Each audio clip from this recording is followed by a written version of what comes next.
परमेश्वर को धन्यवाद देते हैं आज के सुंदर समय के लिए, सुंदर दिन के लिए जो परमेश्वर ने हम सब लोगों को दिया, जिसके भवन में आकर के हम उसकी आराधना करें, क्योंकि वो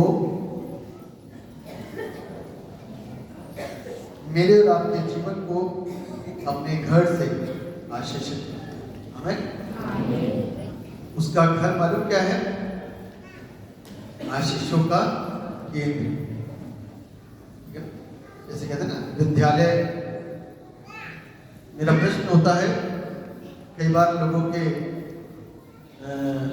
से प्रश्न होता है कि आप चर्च क्यों नहीं आते? तो बहुत ज्यादा रूढ़िवादी लोगों के जवाब होते हैं कि प्रभु तो सर्व जगह मौजूद है, ऐसा बाइबल बताती है और ऐसा आप लोग भी विचार करते हैं, तो परमेश्वर हमको घर में भी मिल जाएगा। तो एक बार मैंने एक से जवाब मांग लिया, तो बुद्धि भी सब जगह है, किताबें अवेलेबल है, बच्चों को घर में बैठा करके पढ़ाइए। स्कूल क्यों भेजते, ट्यूशन क्यों भेजते, क्यों जरूरी है? छोटे बच्चे को मार के या पीट करके विद्यालय भेज देते हैं, 3 साल का बच्चा, 4 साल का बच्चा, लेकिन चर्च एक ऐसा स्थान आपको महसूस होता है कि अरे अपना समय बर्बाद हो रहा है। जितने लोगों को ऐसा महसूस होगा ना कि 3 घंटे 4 घंटे की बर्बादी है, तो ये आप लोगों के लिए अफसोस की बात है कि आपने आज तक उस सच्चे परमेश्वर को जाना है। ठीक है? यदि बुद्धि आएगी ना, तो जिस स्थान को आपने बोला ना बर्बादी, समय की बर्बादी, बहुत देर तक आराधना, बहुत देर तक वचन, खुश नसीब है आप कि आराधना और वचन को सुनने का मौका मिल रहा है, वरना बहुत सारे चर्चेस में ताले भी लग चुके हैं, बंद हो गए हैं और परेशान है वहां की कलीसियाएं। अब उनके पास में मजबूरी के अलावा कुछ नहीं कि घर में बैठ कर क्या रखते हैं। आपके पास मजबूरी नहीं, आपके पास में या तो आपका घमंड है कि आपको चर्च पसंद नहीं आता, इतना समय नहीं दे सकते। तो मैं इस बात को बताना चाहता हूं कि आप प्रभु के साथ कभी साटे ही नहीं गए। आप और आपकी संतान प्रभु के साथ कभी नहीं जुड़े। धोखा दे करके बपतिस्मा लिया, धोखा दे करके कन्फर्म हुए, क्योंकि आपको चर्च का मायने ही नहीं मालूम है ना? आपको चर्च का मायने ही नहीं, जोर से बोले ना, नहीं मालूम है। इसीलिए आपकी संतानें और आप काम को ज्यादा महत्व देते हो, प्रभु को कम। तनख्वाह जब आती है ना, तो बहुतों की कर्ज में जाती है, बहुतों की बीमारी में जाती है, और बहुतों की लोन जो लिया होता है ना, छोटा बड़ा, उसको देने में निकल जाती है। कारण क्या है ना? आपने प्रभु से लॉ नहीं लगा। प्रभु के साथ आपके रिश्ते मजबूत नहीं हैं। आप क्या सोचते हैं? प्रभु से हट करके मैं और आप कुछ कर सकते हैं? प्रभु से हट करके मैं और आप कुछ कर सकते हैं? जो कर सकता है वो करता रहे, और जिसको जरूरत है प्रभु की वो चर्च आता है ना। जिसको प्रभु की जरूरत है वो चर्च आता रहे, क्योंकि उनकी बुद्धि में है कि परमेश्वर का भवन आशीषों का एक केंद्र है। आमीन। तो छुट्टियां फिर त्योहारों में क्यों मिल जाती हैं, शादियों में क्यों मिल जाती हैं, बर्थडे में क्यों मिल जाती हैं? क्योंकि वो ज्यादा मायने। चर्च से ज्यादा बड़ा घर परिवार है, शादियां हैं और रीति रिवाजों का पालन करना है, दोस्तों के साथ घूमने के लिए जाने के लिए छुट्टियां, मित्रों के घर में, अजीजों के घरों में जाने के लिए छुट्टियां मिल जाती है, लेकिन चर्च में आने के लिए छुट्टियां नहीं है। देखिए जी, प्रभु ने यहां पर सेवा देने के लिए रखा है, तो मैं आपको आपके मन मुताबिक नहीं खिला सकता, इसके मुताबिक खिलाऊंगा जो इसमें लिखा, ठीक है ना। मन मुताबिक तो आप घर में खा लेते हैं, 2 मिनट का, 1 मिनट का, 4 मिनट का, 10 मिनट का, लेकिन इसके मुताबिक का मौका चर्च में मिलता है ना। इसके मुताबिक का मौका चर्च में मिलता है। इसीलिए मेरे प्रियो, चर्च मेरे और आपके लिए बहुत जरूरी है। आज आपको 1 साल हो गया आते हुए, कठिनाइयों का सामना करना पड़ रहा, पैसे कई बार नहीं रहते, लेकिन आने वाले सालों के अंदर मैं आपको फायदे के साथ में कहता हूं कि आपके घर के अंदर इतनी आशीष होगी कि आप दूसरों को भी किराया लगा कर खिला सकते हैं। हमें लेकिन चर्च में मैं परमेश्वर पर अटूट विश्वास करके आपको पूरा पक्का बोल रहा हूं कि आप यदि किसी को जाते हो, किसी के साथ में पैसे की मजबूरी है और वो पैसे के चलते नहीं आ पा रहा, तो आपसे कहना चाहता हूं, यदि आप में कोई आस पड़ोस में इतना सक्षम है कि वो उसको ला सकता है, तो आप उसका किराया लेकर के उसको किराया दीजिए, उसको साथ में लेकर के आइए और लेकर के जाइए। 1 जन के किराए से कोई फर्क नहीं पड़ेगा। मैं चर्च की वैल्यू बता रहा हूं, यहां से रास्ते खुलते हैं, यहां से बंधन टूटते हैं। मैं ये नहीं कह रहा कि घर में कुछ नहीं होता, मैं ये कह रहा हूं कि घर में बहुत कुछ होता है,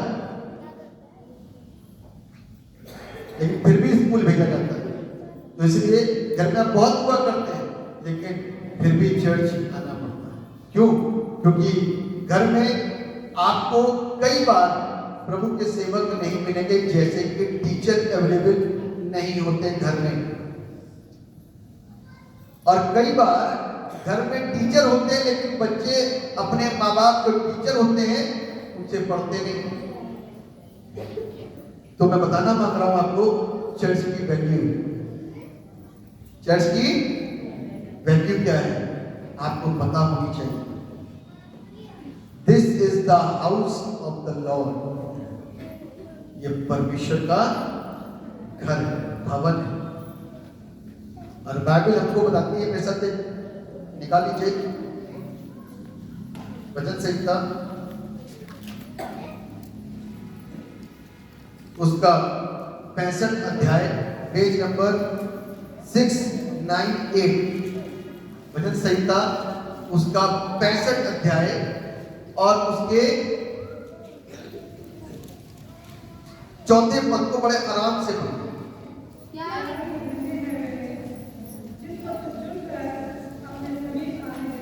हाँ हाँ,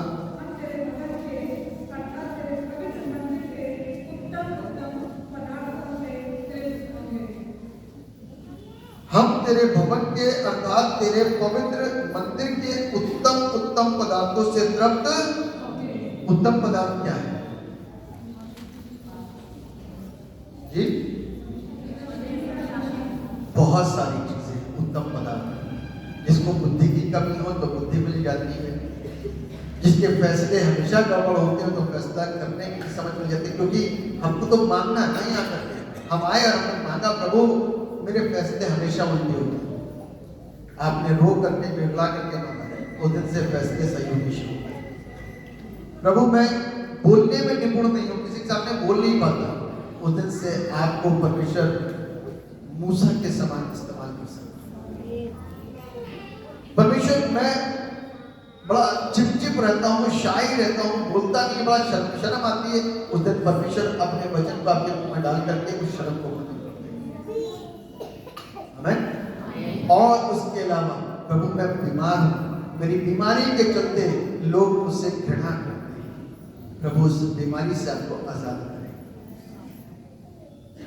प्रभु मेरे को एक ऐसा रोग लगा मैं किसी के साथ बता भी नहीं सकता, आप प्रभु से बात करोगे और प्रभु आपके ऐसे गुप्त रोगों को भी दूर करेगा जिसकी गवाहियों को आप जरूर दोगे ताकि दूसरे आशीषित। अपने परिवारों पर चले आ रहे श्रापों के विषय में भी प्रार्थना करोगे और प्रभु आपको श्रापों से बचाए। इसके अलावा फिर आप आ जाओगे क्योंकि शारीरिक चीजों से उठ करके फिर आप सुनते और सीखते हुए आत्मिक बातों में आ जाओगे और तब प्रभु से इस बात को बोलोगे कि प्रभु आत्मिकता में मुझे उठा दीजिए। तब परमेश्वर अभिषेक को दे करके आपकी जिंदगी के ऊपर आपको आत्मिकता में ऊंचा उठाएगा। आमीन।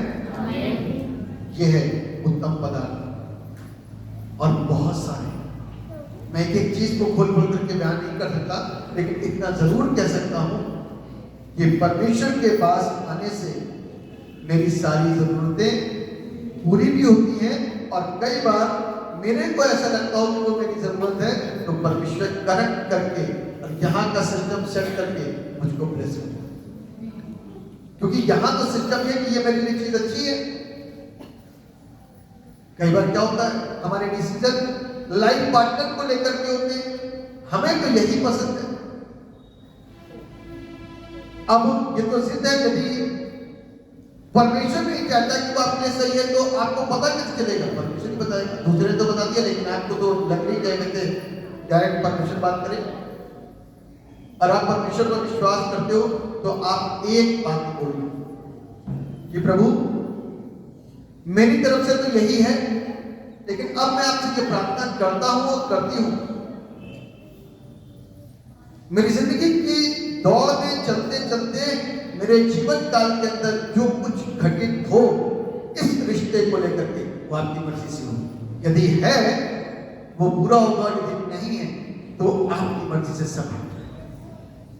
तब देखना परमेश्वर रास्तों को खोलता है। आमीन। रास्तों को खोलता है, उसको स्वीकार कर लेना, क्योंकि वो परमेश्वर की मर्जी आप अपने जीवन के अंदर चाहते हैं। ये बड़े पहलू है नौजवानों के बीच में, ये बड़े पहलू है नौजवानों के बीच में जो कई बार परमेश्वर से दूर कर देते हैं। प्रभु आपने तो एक ही तमन्ना दी मेरे मन के अंदर, आपने उसी को पूरा नहीं करा, तो आपने जो तमन्ना करी थी ना वो गलत करी थी। एक ही थी लेकिन इतनी स्ट्रॉन्ग थी कि वो परमेश्वर पर विश्वास करने से ज्यादा भारी पड़ा, ऊपर थी उससे। परमेश्वर पर स्थिति, परमेश्वर की सुनने को तैयार नहीं थे, उससे ऊंचा आप उस चीज को महत्व दे रहे थे। इसलिए आपके मुंह से ये शब्द निकले कि मेरी मर्जी नहीं पूरी, इसलिए चर्च नहीं है। तो कोई बात नहीं, आप चर्च में आओगे तो कोई प्रॉब्लम नहीं होगा। चर्च में तो दूसरे लोग आ जाएंगे, तीसरे लोग आ जाएंगे, चौथे लोग आ जाएंगे।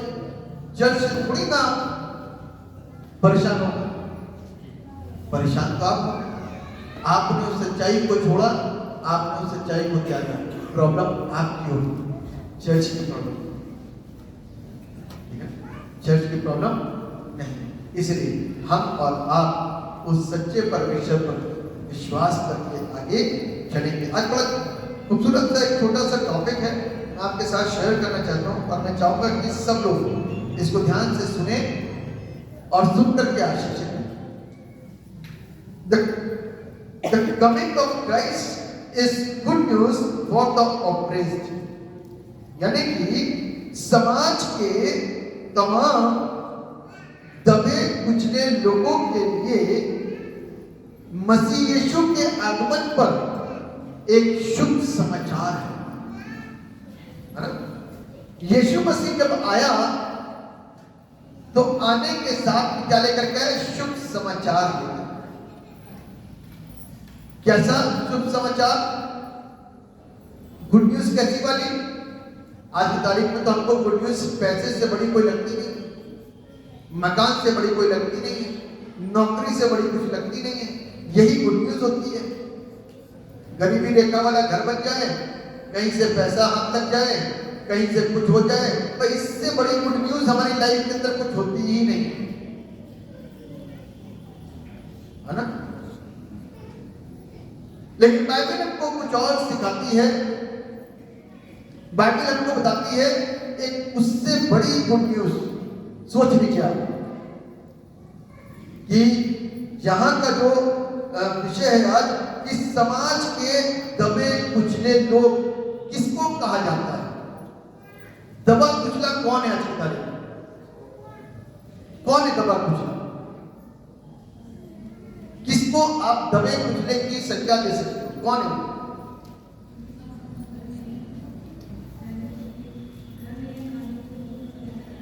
जी बताइए। दबा कुचला कई बार है जो परमेश्वर से दूर है। चलिए मैं आपको एक चीजों को थोड़ा सा खोल करके, वो इंसान जो अनपढ़ है पढ़े लिखे के सामने खड़ा हो पाएगा? बताइए ना। अब वो खुद नहीं पढ़ा लिखा, या मजबूरियां, या हालात, या पैसे की कमी, या इच्छा नहीं थी, या माँ बाप नहीं पढ़ा पाए। देयर आर मेनी रीजंस, बहुत सारे कारण हैं। उसके चलते वो क्या है? दबा कुचला, शरीर से बिल्कुल निर्बल, बोल भी नहीं सकता, कमजोर शब्दों में। जो पढ़ा लिखा नहीं होता तो कई बार ज्यादातर बोल भी नहीं पाता, कमजोर है शब्दों में, शब्दावली नहीं है, उसके सामने ज्यादा बोलने वाला बंदा उसको दबा देगा, दबा कुचला। जिसको कोई वैल्यू नहीं दी जाती, जिसको अपने ग्रुप महत्व से अलग कर दिया गया, दबे कुचले लोग। आज की तारीख में यदि कहें तो थोड़ा सा पीछे और चले गए, थोड़ा सा पीछे और चले गए 50-60 साल पहले, तो दलित वर्ग को बहुत दलित नाम ही क्यों आया मालूम है?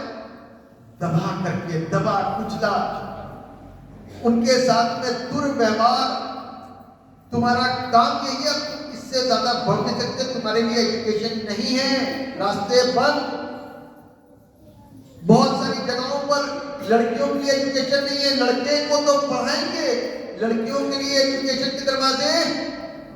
तुम्हारा काम क्या है? खाना बनाना, बस, इससे बढ़कर के और कुछ नहीं। दबा कुचला, अपने घर के अंदर ही, बाहर तो छोड़ दीजिए, अपने घर के अंदर ही ये सारी चीजें भाई जाती। जरा ब्रॉड माइंड होकर के सोचने की कोशिश करें। दबा कुचला किसको कहा जाएगा? एक बच्चे को प्यार किया जा रहा है, एक बच्चे को प्यार नहीं किया जा रहा, दबा कुचला। अंदर ही अंदर बच्चा महसूस करके रहता है, रोता रहता है कि माँ बाप मुझको प्यार नहीं करते, दादा दादी मुझको प्यार नहीं करते, सिर्फ एक ही के ऊपर ध्यान देते हैं। दबा कुचला यहाँ जिसके यहाँ सेट हो गया ना कि वो कुछ नहीं, कुछ नहीं, दबा कुचला है।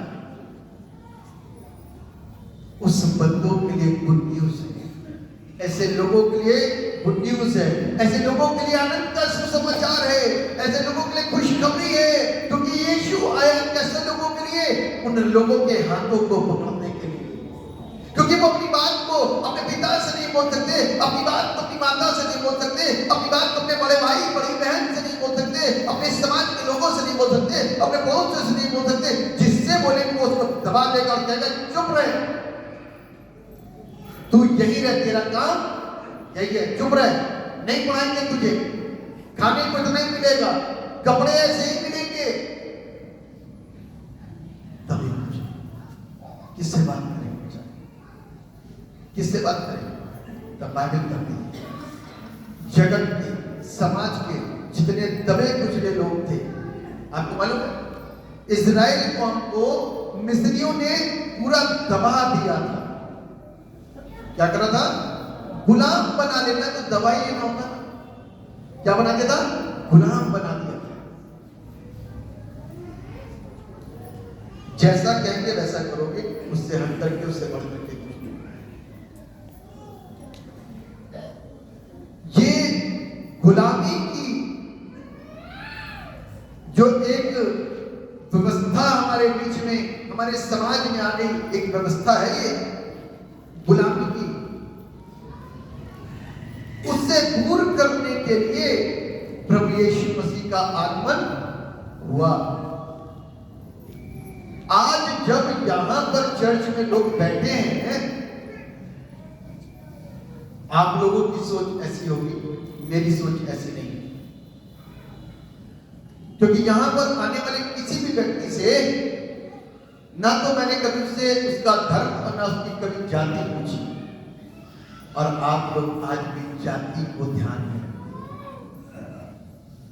आज क्या करते हो, जाति को ध्यान में रखते हो, और जातियों से लोगों को कुछ नीच दिखाते हो। तुम नीची जात, हम ऊंची जात। लेकिन बाइबल में आने से पहले, यीशु के पास आने से पहले अपने इन गंदे विचारों को बाहर छोड़कर के आना, क्योंकि यीशु हमें जात नहीं, नई सृष्टि बनाता है। क्या करता है? जोर से बोलना जरा। आज से आप क्या हो? नई सृष्टि। अब दूसरों को चिढ़ाना नहीं, अभी भी लोगों के अंदर वो पुरानी वाली खसलत है ना, पुराना वाला स्वभाव अभी भी है, पुराने वाले काम अभी भी हैं, पुरानी वाली सोच अभी भी है, पुरानी मान्यता अभी भी है, पुराने शब्द अभी भी हैं, पुराना चढ़ाने वाला स्वभाव अभी भी है, वो जानता नहीं है। यहां यीशु मसीह बदलने के लिए आया, गुड न्यूज लेकर के आया। तुम्हारे लिए बड़े आनंद का सुसमाचार है, तुम्हारे लिए बड़े आनंद का सुसमाचार है कि जितने भी दबे कुचले लोग हैं, यीशु से बात करो। क्या करो? अब बात करके होगा क्या? हमारी सोच तो यही है ना, बात करके होगा क्या? ये बंदा हमारा सुनने वाला नहीं, ये लेडीज हमारी सुनेगी नहीं, मेरी माँ मेरी सुनेगी नहीं, मेरा बाप मेरी सुनेगा नहीं, मेरे भाई मेरी सुनेगी नहीं। बात करने से क्या होगा? बाइबल बता रही है, यीशु बता रहा है, बातें सब बता रहे हैं कि दबे कुचले लोग का परमेश्वर ध्यान रखता है ना। बड़ा खूबसूरत सा समाज के दलित दीन कुचले लोगों के लिए मसीह का आगमन एक शुभ सुसमाचार है। उसका आगमन, यीशु का आगमन क्या है? बड़ा आनंद की बात है, शुभ समाचार है। अब मत उनको उनकी उस जाति के नाम से बोलो, मत चढ़ा रहे कि तुम वो हैं। जब मैंने नहीं पूछा तो आप मन उठे होते। कई बार आप ही में से लोग बोलते, अरे ये वो है, ये वो है, मैंने नहीं पूछा। ठीक है, प्रभु ने भी कहा, प्रभु इफिसियों की पत्री में कहता है कि नई सृष्टि है, they are a new creation. ये नई सृष्टि है, और नई सृष्टि अब प्रभु के हिसाब से चलेगी, अपने हिसाब से नहीं चलेगी। आप किसको सीखने के लिए आए? बाइबल को सीखने के लिए आए, यानी कि परमेश्वर को सीखने के लिए आए। और परमेश्वर ने जब सिखाना शुरू करा तो हम ज्यादा बड़े हो गए। मैं देखता हूं लोगों के अंदर एक स्वभाव है, थोड़े से पुराने होने पर नए वालों को थोड़ा सा दबाने की कोशिश करते, ये मानवीय स्वभाव। तो मालूम है, आप नई क्रिएशन बने, क्योंकि अभी आप सही नहीं हुए, आप नई क्रिएशन। जब आप नई क्रिएशन बनोगे ना, परमेश्वर के वचन को जितना पढ़ोगे उतना ज्यादा हलीमियत और दीनता आएगी। क्या होगा? उतनी ज्यादा हलीमियत और दीनता आपके अंदर आएगी। पुराने वक्तों में चले जाएंगे ना, तो आप उस टॉर्चर को, उस अत्याचार को देख सकते हो जो इन शब्दों के नाम पर किया जाता है, जातियों के साथ किया जाता है। लेकिन वहीं पर यीशु मसीह जब धरती पर आए तो उन्होंने सबको क्या करा? गले लगा। ये जान किसके लिए नहीं थी? प्रभु यीशु मसीह ने कोई भी एक बंदा बताएगा? ये जो जान कुर्बान करी प्रभु यीशु ने किसके लिए करी थी? हैं? एक बताइए कब तक? सब पापियों के लिए। किसके लिए? और तो फिर ये अपना पराया कैसे जाता है? सारे पापी हैं, कोई सही है? मैं तो अपने आप को सही नहीं कर रहा, कोई सही है आप में से जिसने पाप ना किया? भाभी कहती जिसने पाप ना किया पहला पत्थर वो उठाए और मारे। तो किसी ने बाइबल का इस्तेमाल कर लिया, पढ़ लिया बाइबल को, फिल्मों में इस डायलॉग का इस्तेमाल कर लिया। पहला पत्थर वही मारे जिसने पाप एवरीबॉडी इज अ सिनर। तो यीशु मसीह ने जान किसके लिए कुर्बान करी थी? कोई धर्म का नाम लिखा क्या वहां पे? कोई जाति का नाम लिखा है? छोटी जाति के लिए नहीं मर रहा हूं मैं, सिर्फ बड़ी जाति के लिए मर रहा हूं, ऐसा नहीं लिखा है? नहीं लिखा। जगत के पापों की उसने अपनी क्या करी? क्यों क्यों पूछे क्यों? मालूम क्या कारण है? कि सारे पापी थे, बगैर उसके बलिदान के बच नहीं सकते थे, क्योंकि उसी का खून तो पवित्र है। परमेश्वर का खून ही कैसा है? पवित्र और शुद्ध है। हमारा किसी का खून पवित्र है? क्योंकि हम सब पापी हैं। जब बनाने वाला इतने भेद नहीं कर रहा है, कहते हैं ना अधिकारी के पास मिलने से पहले जो बीच वाले होते हैं ना, वो ज्यादा अपने आप को ऊंचा समझते हैं, वो ज्यादा काम को बिगाड़ते हैं। अधिकारी का मन तो साफ सुथरा है, लेकिन नीचे वाले जितने ना, वो बीच वाले मध्यस्थ वो गड़बड़ करते नहीं करते। तो इसलिए भैया अधिकारी का मन तो बहुत साफ है, इसलिए बाइबल मालूम क्या कहती है? मध्यस्थों के पास बताओ, डायरेक्ट क्या करो? मेरे पास आओगे मैं कहता दबाई पूछ, उसके पास जाओगे कहता जो कोई मेरे पास आएगा मैं उसे कभी भी ना छोड़ू। उसका तो ये शब्द निकलता है और हम और आप कुछ और बताते हैं। अच्छा थोड़ा सा वेट करके बताएंगे। इसलिए बाइबल बताती है यीशु ने उस बीच के रास्ते को अलग, डायरेक्ट प्रभु के साथ में मुलाकात का नाम पता होना चाहिए। जिसको नाम पता चल गया उसको उसका काम पता चल जाएगा और उसका मार्ग पता चल जाएगा कि किस मार्ग पर हमको जाकर के जीवन पाना है। बाइबल कहती है यूहन्ना बपतिस्मा दाता कहता अपने चेलों से कि जाओ जाकर के पता करके आओ कि आने वाला वही है या किसी और की बाट जो है।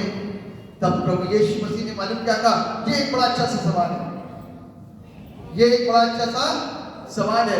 जॉन द बैप्टिस्ट के द्वारा पूछा गया और मैं इस बात को जानता हूं कि जॉन द बैप्टिस्ट जानता था सब कुछ। यीशु मसीह आ रहा है और वो कहता है कि प्रभु मैं तो तेरे जूते के बाद धुलने के लायक भी नहीं है, तू कहता बपतिस्मा दे। तो प्रभु क्या कहते हैं? व्यवस्था पूरी होने दे। क्या कहते हैं? व्यवस्था को पूरा होने दे। और क्या हुआ? तब जॉन द बैप्टिस्ट को वो बड़े काम को, बड़े संस्कार को किसके लिए?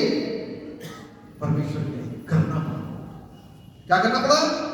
उस बड़े संस्कार को करना पड़ा। जो संस्कार का बनाने वाला है उसके लिए उसने उस संस्कार को करा, उसको बपतिस्मा दिया। और बपतिस्मा देते ही इस बात की एक शहादत हो गई ऊपर से कि ये मेरा प्रिय पुत्र है और मैं इससे अति प्रसन्न। स्वर्ग से आवाज आई, पुत्र बीच में है, पवित्र आत्मा कबूतर के समान और नाई उसके ऊपर से उड़ा। यानी कि त्रिएक परमेश्वर की मौजूदगी उस वक्त वहां पर थी। तो जॉन द बैप्टिस्ट कहता है, ऐसा निकालिए मत्ती रचित सुसमाचार उसका 11वां अध्याय और उसके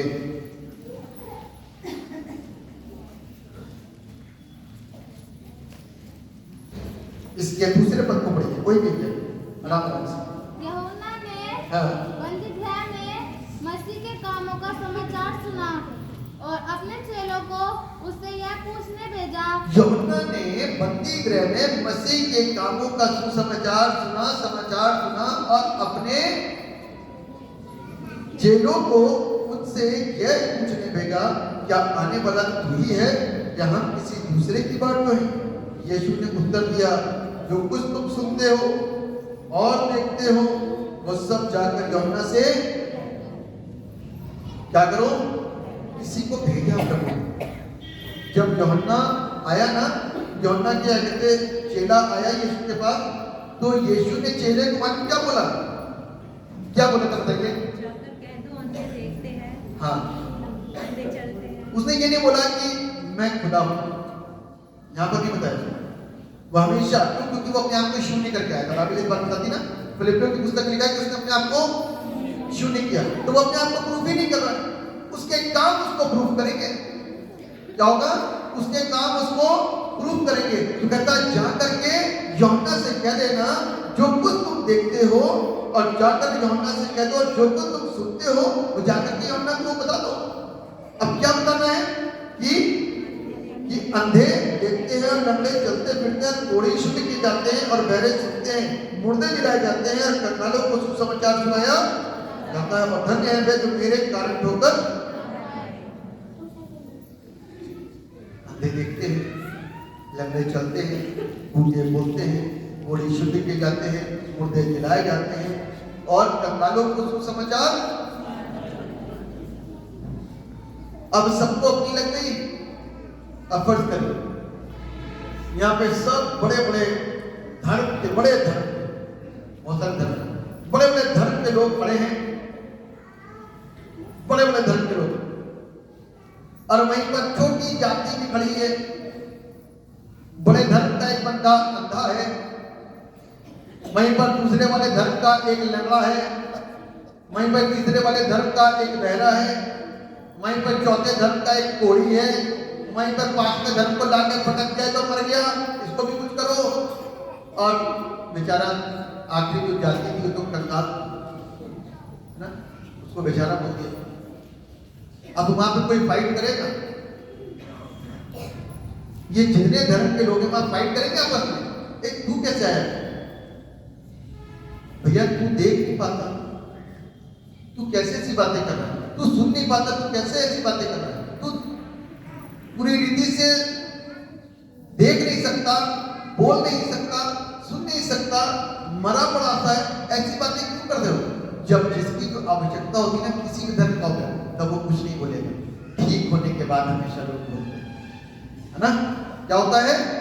ठीक होने के बाद लोगों के ऊपर उंगलियां उठाते हैं, जब स्वस्थ होते हैं तब लोगों के ऊपर उंगलियां उठाते हैं, जब बीमार होते हैं ना, हालात बिगड़े होते हैं, तब सब चर्च में दिखाई देते हैं। बातें की हुआ यीशु के नाम से। उससे पहले धर्म कहते हैं, उससे पहले कुछ नीच दिखाते हैं, छोटा बड़ा दिखाते हैं, बताते हैं कि तुम यहां से निकल के आए हो। कुछ नहीं, मैं आपको बताना चाहता हूं, हम सब आदम की औलाद हैं। हम सब किसकी औलाद हैं? एक परमेश्वर ने एक व्यक्ति को रचा था अपने हाथों से, मिट्टी का पुतला था। क्या था? मिट्टी का पुतला। अब मुझे नहीं मालूम, उस मिट्टी के पुतले के अंदर एक श्वास डालते ही वो मेरे और आपके समान जीवित हो। और आज मैं और आप कैसे बैठे थे? जीवित। अभी ये मिट्टी का जो पुतला है ना, आप पुतला कहोगे तो बुरा लगेगा, लेकिन एक के अंदर से भी आत्मा निकल के बाहर भाग गई ना, तो 2 दिन से ज्यादा अपने घर में नहीं रखोगे, अपने अजीज को प्यारे रखोगे। हम लोग ने बच्चों ने बहुत सफाई करी, ये झाड़ी तो मिट्टी ही मिट्टी निकली, है ना? मिट्टी ही मिट्टी, ढेरों मिट्टी। हम हमने देखो जी इंसान मिट्टी का बना, मिट्टी छोड़ता नहीं चाहिए। क्या कर रहा है? मिट्टी छोड़ रहा है। ऑल्टर के पास में कोई मिट्टी नहीं, खाली पड़ा हुआ इंसान नहीं बैठना। थोड़ा सा थोड़ी बहुत गंदगी धूल धक्कड़ तो आ गई कोई ठीक, लेकिन यहाँ पब्लिक बैठती है मिट्टी ही मिट्टी। तो क्या नहीं करती है कि आज हम और आप सिर्फ मिट्टी हैं, लेकिन सोच इतनी गंदी कैसे हो गई? सोच इतनी गंदी कैसे हो गई? कैसे अपने से दूसरे को छोटा बड़ा ऊंच नीच जैसी भावनाओं को लेकर के बड़े चले आ रहे हैं, और आज भी ये सारी चीजों को रखते हैं, और ऐसे ही शादियां भी करते हैं, ऐसे ही शादियां भी करते हैं। मसीह में आने के बाद, अभी गवाही दी ना, मसीह में आने के बाद में शादियां भी वही वाली जाति में से ढूंढ करके लाना, तो वो फिर नुकसान उठाते हैं। क्या करते हैं? नुकसान उठाते हैं। ये मैं आपको टीच करना चाहता हूं। जिनकी सोच अभी भी वैसी ही किस्म की है ना, तो आप अभी तक उभर नहीं पाए। आप नई सृष्टि नहीं बने, आप नई सृष्टि नहीं बने, आप अभी भी वही पुरानी सोच। आप यहाँ पर सिर्फ चंगाई लेने के लिए आ गए थे, और इस बात को ध्यान रखिएगा, प्रभु चंगा कर देता है, पापियों को भी चंगा कर देता है। जब पापी के ऊपर जाने के वक्त में, पापी को भी तो ठंडी लगती होगी कि नहीं लगती होगी, तो धूप देता है पापी को, तो चंगा क्यों नहीं करेगा? चंगा भी करता है। लेकिन ध्यान रखना, अनंत जीवन के वक्त में, स्वर्ग जाने के वक्त में कोई भी दया नहीं की जाए। बस वो हमारा डेस्टिनेशन है। डेस्टिनेशन पर पहुंचने के लिए परमेश्वर की आज्ञा का पालन करना बहुत जरूरी है। तो इसलिए तब यूहन्ना को बताया क्या भैया कि अंधे देखते हैं, लंगड़े देखते हैं। अब जो तुमको समझ में आता है कि मैं वही हूं, तो विश्वास कर सकते हो, और यदि नहीं हूं तो तुम आगे बढ़ सकते हो। तो आज आपको लगता है कि यीशु सच्चा परमेश्वर है, तो आगे बढ़िए ना विश्वास करके। और यदि आपको लगता है कि भैया और भी 10 दरवाजे खटकाएंगे, इधर उधर झांकेंगे ताकेंगे, और सिर्फ समय की बर्बादी होगी, सिर्फ क्या होगा? समय की बर्बादी होगी, और बहुत सारे लोग बीमार नहीं है, तो आप इस कलाम की सच्चाइयों को पढ़ करके आगे बढ़ सकते हैं। कलाम की सच्चाइयों को बात करो आप इस वचन के द्वारा परमेश्वर से, परमेश्वर आपको सारे राज खोल के देगा। क्या करेगा? बाइबल कहती है किसमें? यिर्मयाह 33:3 में, यिर्मयाह 33:3 कि तुम मुझसे मांगोगे तो मैं तुमको भेद की बातें बताऊंगा, जिसको तुम अभी तक नहीं जानते। जानना चाहते होंगे तो प्रभु से मांगोगे तो मिलेगा, जानना नहीं चाहते, चलने तो जैसी जिंदगी चल रही है चल रही, तो वैसे ही चलता रहेगा। लेकिन मांगना चाहते हो तो परमेश्वर क्या करेगा? भेद भेद। इसलिए बाइबल के अनुसार हमको आगे चलना है और बढ़ना है। और अंतिम पदों में लिखा हुआ है, सामने पद को पढ़िए जरा, कोई लिखा हुआ है? हाँ, यीशु यूहन्ना के विषय में लोगों से कहने लगा, हाँ, तुम जंगल में क्या देखने गए थे? हाँ, क्या हवा से हिलते हुए सरकंडे को? हाँ, फिर तुम क्या देखने गए थे? हाँ, क्या कोमल वस्त्र पहने हुए मनुष्य को? हाँ, देखो, जो कोमल वस्त्र पहनते हैं वे राजभवनों में रहते हैं। हाँ, तो फिर क्यों गए थे? हाँ, क्या किसी भविष्यवक्ता को देखने को? हाँ, मैं तुमसे कहता हूँ कि भविष्यवक्ता से भी बड़े को। हाँ, यह वही है जिसके विषय में लिखा है, हाँ, देख, मैं अपने दूत को तेरे आगे भेजता हूँ, जो तेरे आगे तेरा मार्ग तैयार करेगा। बस, जो देख, मैं अपने दूत को तेरे आगे भेजता हूँ, जो तेरे आगे तेरा मार्ग तैयार करेगा। ये प्रभु यीशु लोगों को आह्वान दे रहे हैं, और किसके विषय बता रहे हैं? यूहन्ना बपतिस्मा दाता के विषय में। यूहन्ना बपतिस्मा दाता के जन्म की स्टोरी भी बड़ी अलग ही टाइप की है, और बाइबल हमको इस बात को सिखाती है कि यीशु मसीह से कितने बड़े थे यूहन्ना बपतिस्मा? 6। ठीक है। और ट्रेनिंग कहाँ हुई? जंगल में, हैं? जंगल में ट्रेनिंग हुई। और जंगल में जब ट्रेनिंग हुई तो कैसे बन करके आए? जंगली वस्त्रों में। जुबान भी जानवरों के साथ रहते रहते जंगली जैसी हो गई, आप बोल सकते हो। किसी को बोलते हैं साहब तो बुरा लगेगा, लेकिन वो तो बोलता था, और बुरे बुरे शब्द बोलता होगा, लेकिन एक ही शब्द को वहां पर बाइबल के अंदर लिखा गया, हे शाम के बच्चों, तुम्हें किसने चिता दिया कि तुम पश्चाताप करो और वापस स्वर्ग के राह में भागे जाओ? दुनिया भर में हुक्म करने का फिर भी स्वर्ग में आना चाहते हो? तो अब की बात करें कि हम तौबा करेंगे, हम पुराने जीवन में वापस नहीं लौटेंगे। ऐसा ही आपको बोलना है कि आपको पुराने जीवन में वापस नहीं लौटना है। तो वहां देखने क्या कहते, क्या हिलते हुए सरकंडे को जो नहर के किनारे लगे हुए हैं, हिलते हुए सरकंडे को देखने गए थे, या कोमल वस्त्र पहने हुए व्यक्ति को देखने गए थे?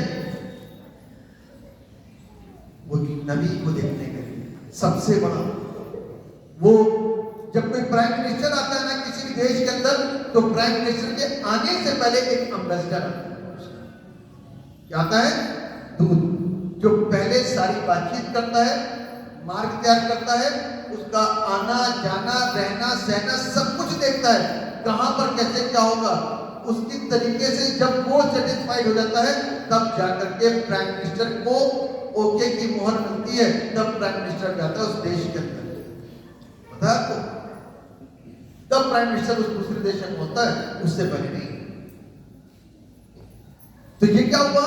जॉन द बैप्टिस्ट आकर के बताना शुरू करा, मन फिराओ क्योंकि स्वर्ग का राज निकट है। और आज हमको और आपको भी क्या करना है? मन फिराना है, क्योंकि स्वर्ग का राज। अब ये नहीं सोचना है कि मैं बहुत गरीब हूं, मैं बहुत अनपढ़ हूं, मैं लाचार हूं, मैं बोल नहीं सकता। अरे भैया, प्रभु यीशु से बात तो कर सकते हो, दुआ तो कर सकते हो, मांग तो सकते हो। यहां कुछ नहीं हो तो वहां तो हो ही होगा 100%। लाचार कैसे लाजर कैसे लाचारी के हालात में था, आपको मालूम है? लाजर के हालात मालूम है आपको कैसे थे? लाचारी से बने, जख्म शरीर के ऊपर, लाचार था, कोई उठाता नहीं था, बस झूठन खाना था। सोचो ऐसा व्यक्ति अपने मन के अंदर कैसा सोचता होगा, कैसी अंदर कुंठा सी होती होगी कि मैं कैसा हूं, कैसा प्रभु ने मुझे कैसा बनाया, क्या मैं इसी दिन को देखने के था, क्या मैं इसीलिए पैदा हुआ? ऐसा कुछ अय्यूब ने बोला था। वो उसी दिन समझ जाती जिस दिन मैं पैदा हुआ। किसने बोला था? अय्यूब ने। वो दिन जल जाता, वो रात्रि जल जाती जिस दिन मैं पैदा हुआ। अपने जन्म को गुजरा, क्योंकि शरीर के अंदर जब पीड़ा होती है ना, जब अंदर दर्द होता है, तो इंसान को अंदर से कुछ निकलती है, जिसका सब कुछ समाप्त हो गया, अंदर से टूट चुका था, निराशा ही निराशा थी। तब कहता था वो दिन क्यों आया? मेरी मां अपने गर्भ को खुद ही फाड़ देती। ऐसे से शब्द अय्यूब ने लिखे कि मैं क्यों पैदा हुआ, जब उसकी सारी संतान, उसका राजपाट सब छिन गया, सब कुछ खत्म हो गया था। और उसके शरीर के ऊपर क्या गए थे? फोड़े फुफुले। और बाइबल कहती है कि वो ठीकरा लेकर, यानी कि एक मिट्टी का टुकड़ा लेकर के अपने जख्मों को क्या करता था? खुजलाता था। लाचारी में प्रभु ने क्या करा? उसके लिए रास्तों को खोला। आज लाजर को याद किया जाता है, बादशाह को याद नहीं किया जाता।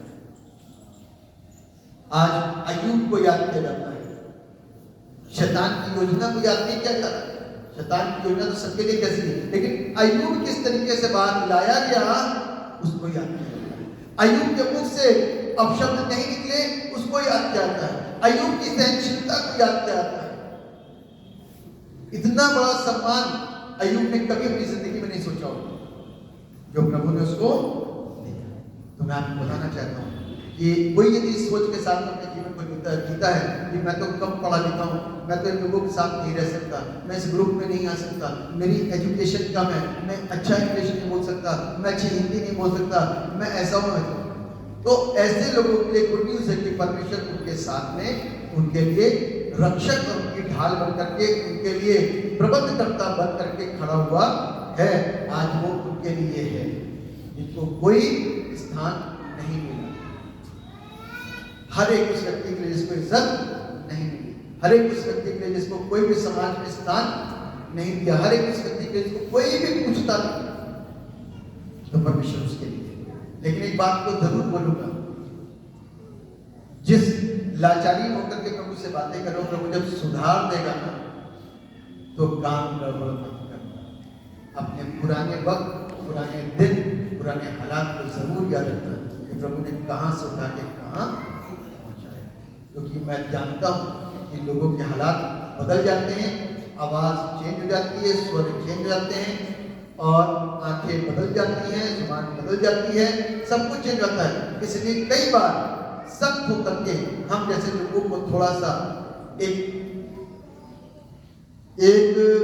डिसीजन को लेना पड़ता है ऐसे लोगों के प्रति जो इस तरीके का व्यवहार करना शुरू कर देते हैं। तो इसलिए यदि आप कहते हैं कि आपके साथ अच्छा व्यवहार हो, तो आने वाले दिनों में दूसरों के साथ भी वैसे ही अच्छा व्यवहार करिए और कभी ना बदलिए। प्रभु के साथ चलने वाला बंदा कभी नहीं बदलता, ये ध्यान रखेगा, क्योंकि आज तक प्रभु नहीं बदला तो हमारा तो परमेश्वर इस वचन के द्वारा मुझको आपको आशीषित करे, नेकी की राहों पर चलने के लिए सदा मुझको आपको प्रेक्षित करता है। परमेश्वर इस वचन के द्वारा हम सबको दुआ।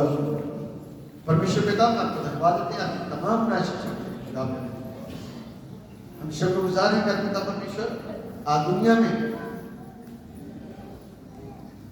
जो लोग तरह तरह के हालातों में कमजोरी, लाचारी, बीमारी, कंगाली के हालातों में पड़े हुए हैं, प्रभु आप उन सभी की सुधि कीजिए और उनकी हर एक मनोकामनाओं को, मनोरथों को अपने आसमान के खजाने से पूरा करें।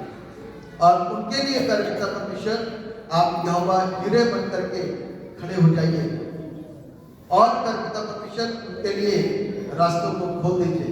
और प्रभु उनकी जीवन की शुरुआत में उनके लिए परमेश्वर एबेनेजर बन के खड़े हो जाइए, ताकि जीवन की उस राह में आप उनको मिले और वो आपके सहारे से प्रभु अपनी जिंदगी को नए तरीके से जीना आरंभ करें और महिमा से आपको धन्यवाद हो पिता कि आपने प्रार्थना सारा आदर महिमा गौरव आपको दुआ को उद्धार करने वाले मुक्तिदाता प्रभु यीशु के नाम में करके सुनिए और